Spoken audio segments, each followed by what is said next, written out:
Energy push. Stand with your arms raised straight out in front of you.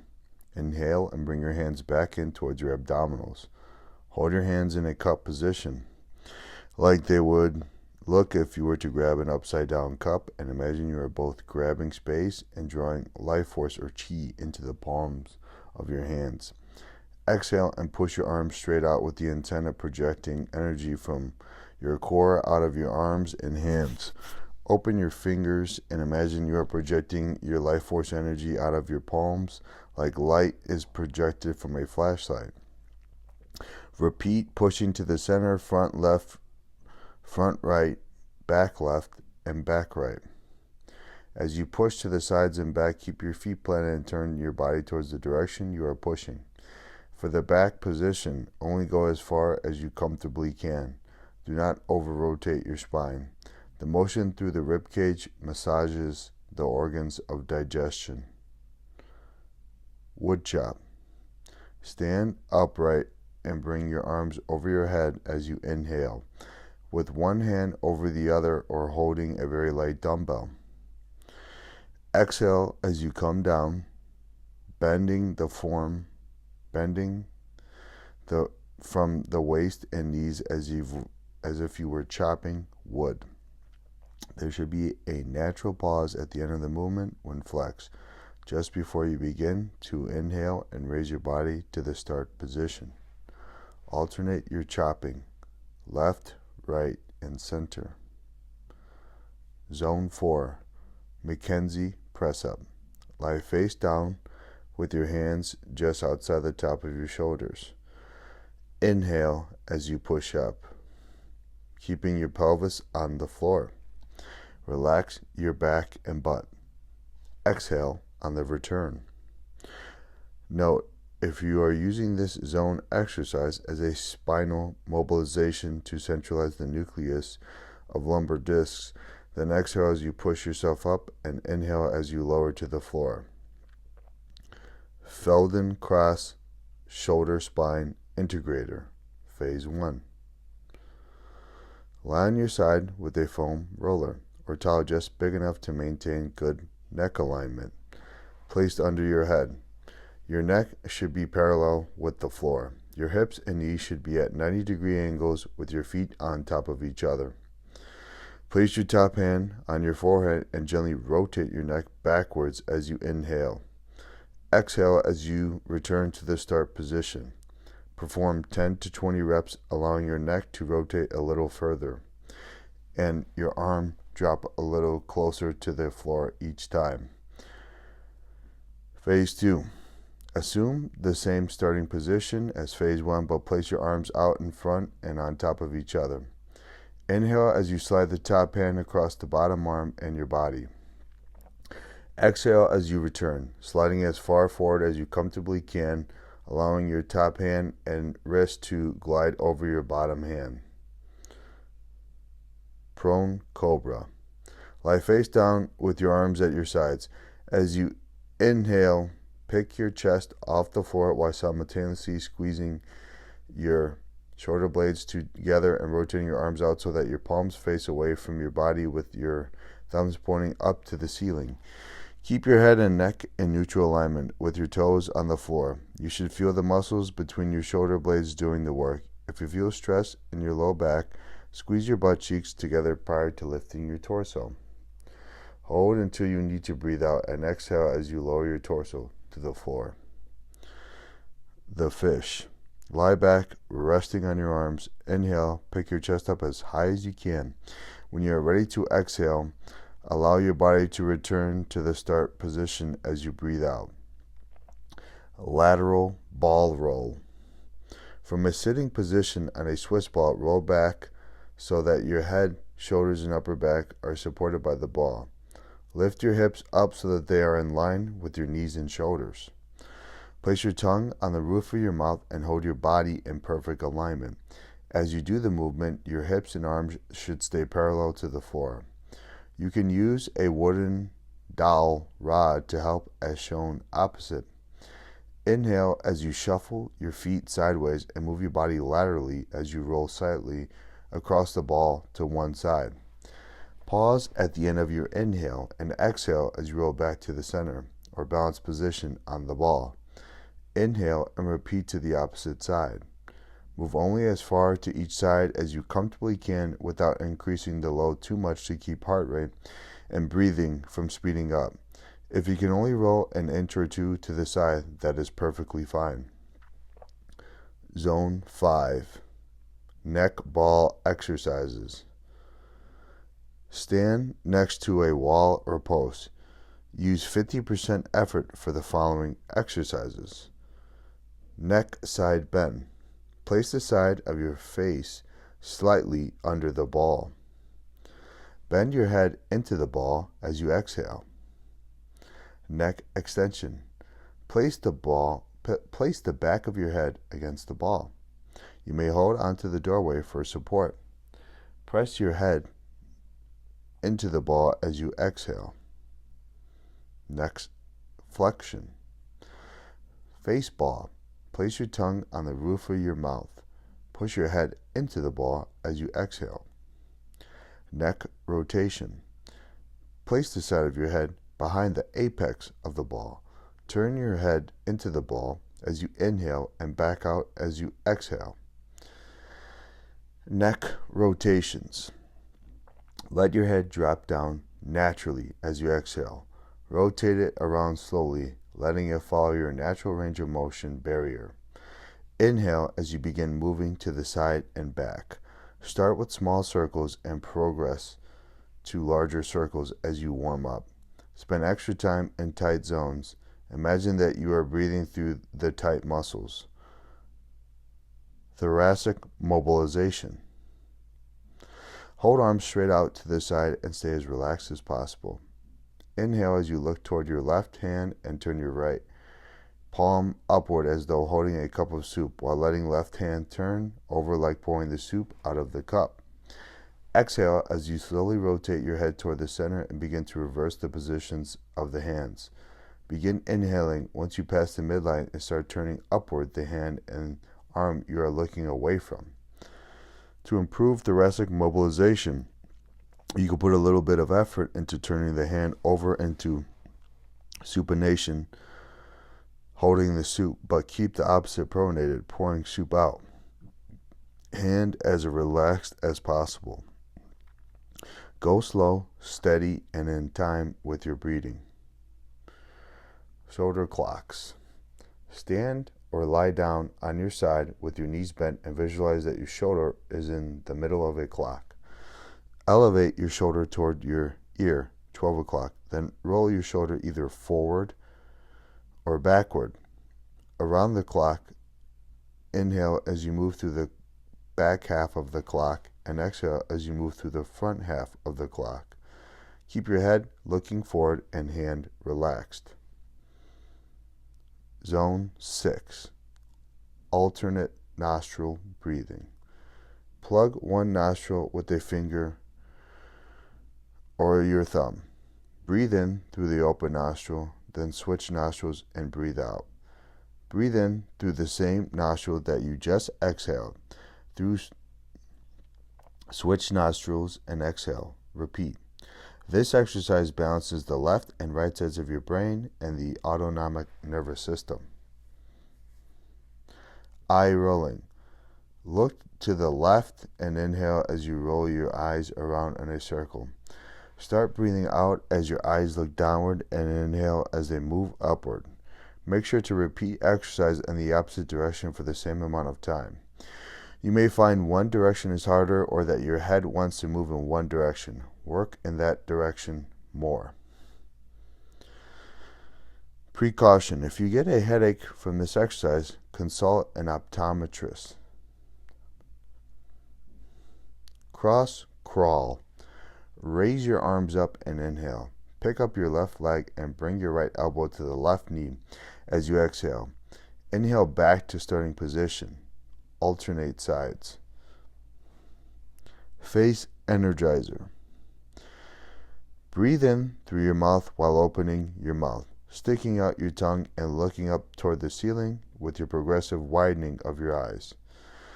Exhale through your nose with a puckered mouth and tightening of your facial muscles while your head flexes slightly toward floor with eyes closed.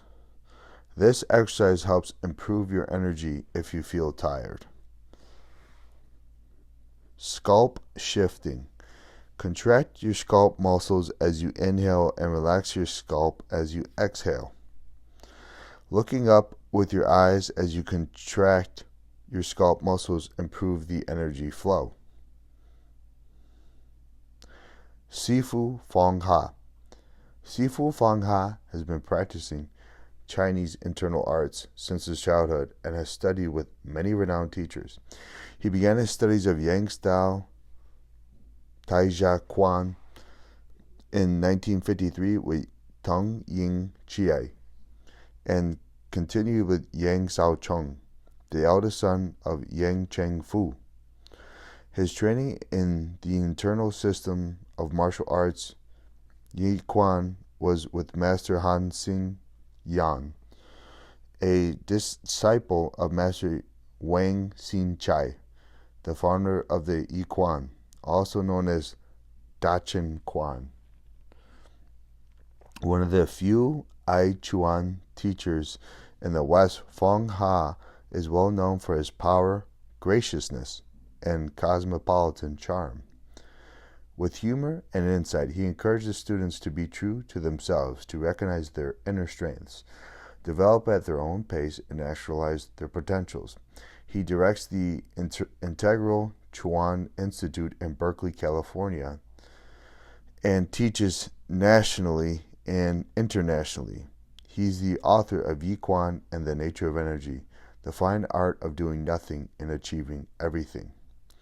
Sifu Feng Ha has been teaching Tai Chi, Qigong, and Qigong in the Bay Area since 1968 while serving as a public school teacher with San Francisco Unified School District. After his retirement from the school system, he now devotes his time in teaching and sharing his arts for cultivating vital energy and maintaining good health. You can reach him via his website, fengha.com. Approach. Just as the bud of a flower contains within it the innate form of the perfect flower, so do we all contain within ourselves the innate form of our own perfection. Under the proper conditions of sun, water, and nutrients, the bud unfolds to reveal the flower. Likewise, under the proper conditions of our practice, that which is perfect within us, physically, mentally, and spiritually, begins to unfold. Essence. Qi Kung Qigong. Practice is expressed in 4 fundamental disciplines: sitting meditation, standing meditation, intention practice, Tai Chi Chuan. We begin with sitting and standing meditation.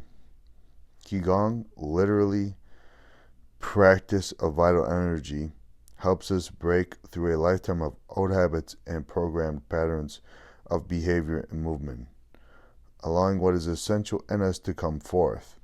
This practice cultivates qi, breaks down blocks to the free flow of qi throughout the body, and integrates the upper and lower body. Ai Chuan develops our ability to direct qi through focusing the intention. In the broader sense, this practice develops our ability to focus the mind for improved concentration, creativity, and productivity. From stillness, we begin to move. Practice of the 108 moves of the Tai Chi Chuan long form further develops qi, builds strength in movement, stamina, and the ability to relax in strength. At the highest level of practice, the movements of the form become informed or filled by qi. To your health. It's difficult to be healthy in an unhealthy environment, and unfortunately, we live in an unhealthy environment. Through the diligent practice of Qigong, we cultivate our qi, which then begins to flow freely throughout the body, strengthening the weak points and reinforcing the strong points, and providing a defense against the insults of air pollution, toxins in our foods, and water at the stresses of our fast-paced lives. Chapter 7, Getting to the Core. The core is your entire torso, including internal organs. Many people think the extremities perform most tasks, and the core is simply along for the ride. In truth, the extremities rely on the core for stabilization and force production. You can think of your core as an action center. The core is very complex and serves many vital functions that contribute to your overall health. Let's take a look at key core functions in order to appreciate the importance of this area of your body and better understand why I have placed so much emphasis on it. Core functions.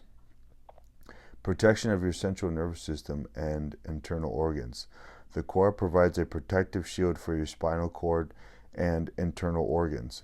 The bony spinal column houses the spinal cord, while the rib cage and powerful outer abdominal muscles act as a shield to protect your internal organs from external blows or invasion. The shield function is one of the reasons nature has developed our rectus abdominis muscle in short muscular blocks, giving it the beloved washboard look. Support for your internal organs. The core houses all internal organs with the exception of those vital organs in the head, such as the brain and eyes. When the body moves and is exercised correctly, the internal organs are mobilized.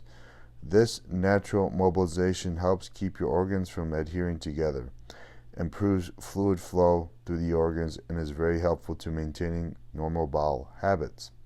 When key core muscles stop functioning correctly, support for your internal organs is diminished and their function is challenged. The core houses most of your internal organs, providing both protection and support for these vital organs. Circulatory support. Behind the abdominal organs along the spine lies the largest artery in the body, the abdominal aorta, and the largest vein in the body, the inferior vena cava. When the body moves correctly and is properly exercised, pressure changes occur in the core that assist the heart and extremity muscles to circulate blood and lymphatic fluid throughout the body. If for any reason the core stops functioning correctly, the heart not only has to work harder, but the fluids flowing through the core become relatively stagnant. If your core function diminishes and you can't effectively move fluids through your organs, the chances of fungal and parasite infections, constipation, and disease increases, while your energy levels progressively decrease. Foundation for movement. The core is your body's foundation for movement. If the core does not function properly, you'll most likely experience extremity and spinal pain, as well as an increased chances of injury. How the core works. Based on purpose, the core can be divided into two functional units. The inner and outer units. Through these two systems always work together. It's helpful to divide the core muscles into functional groups to better understand an otherwise very complex system. The inner unit.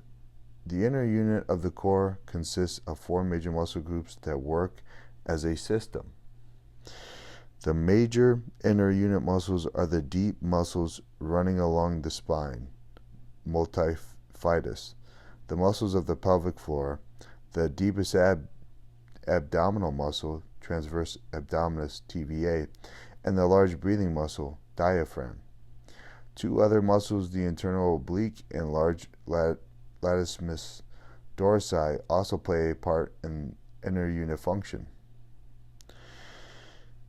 The inner unit muscles are unique because they function together like a well-tuned crew of rowers. Their primary job with regard to movement is to stiffen the spine, rib cage, and pelvic girdle so that the head, arms, and legs have a stable working foundation.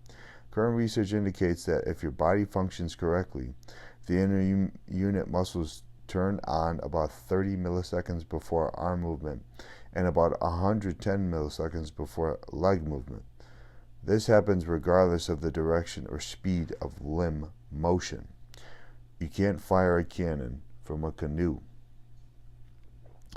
is an old saying that describes the importance of inner unit function to the stability of your body. Stabilization begins in the core during functional movements and migrates into the periphery. If your inner unit stops functioning correctly, you can't effectively stabilize your core or extremities, and you're much more likely to be injured, particularly in the lower back, where there's a lot of load on the spine. In other words, lack of inner unit functionality makes you the unstable canoe, and moving your arms or legs quickly equates to firing the cannon, which wouldn't be a good idea unless you like swimming with your canoe. If your body works correctly and can stabilize movement of your arms and